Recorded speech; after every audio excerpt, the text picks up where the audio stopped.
कराची के मुख्तलिफ इलाइक़नि में गैर कानूनी पढ़ेनि खिलाफ क्रैकडाउन शुरू कियो वियो आहे। सोराब ॻोठ, जंजाल ॻोठ, मच्छर कॉलोनी, गना मंडी ऐं ॿियनि इलाइक़नि में सर्च ऑपरेशन कयो पियो वञे।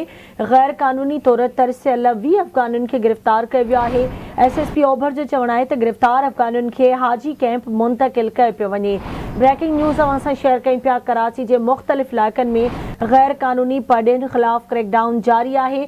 सोराब ॻोठ, जंजाल ॻोठ, मच्छर कॉलोनी, गना मंडी ऐं ॿियनि इलाइक़नि में सर्च ऑपरेशन करे गैर कानूनी तौर तरसियल 20 अफ़गाननि खे गिरफ़्तार कयो वियो आहे। SSP ओभर जो चवणु आहे त गिरफ़्तार अफ़गाननि खे हाजी कैंप मुंतक़िल कयो पियो वञे।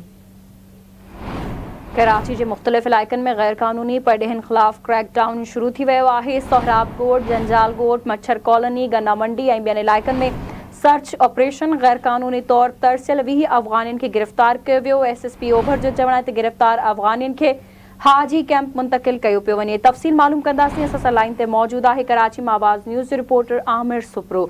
जी आमिर।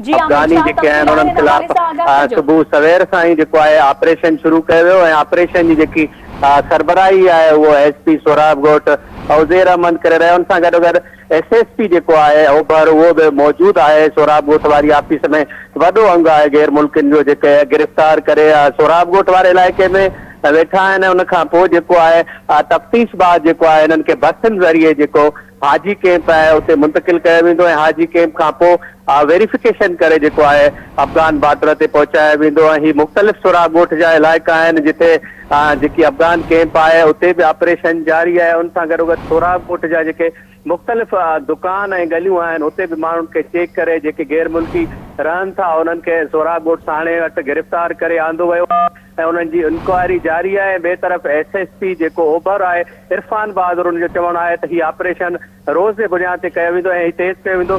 जेको बि गैर मुल्की कराची में बिलख़ुसूस जेके सोराब ॻोठ जा इलाइक़ा आहिनि उते रहे थो उन्हनि खे गिरफ़्तार करे उन्हनि ख़िलाफ़ जेको आहे केस दाख़िल करे उन्हनि खे मुहाजिर कैंप मुंतक़िल कयो वेंदो जंहिं बाद उते जेको आहे नादरा पारां वेरीफाई थींदा उन खां पोइ अफ़गान बॉर्डर मोकिलियो वेंदो। जी ठीकु आहे, मुंहिंजी महिरबानी आमिर अपडेट करण लाइ।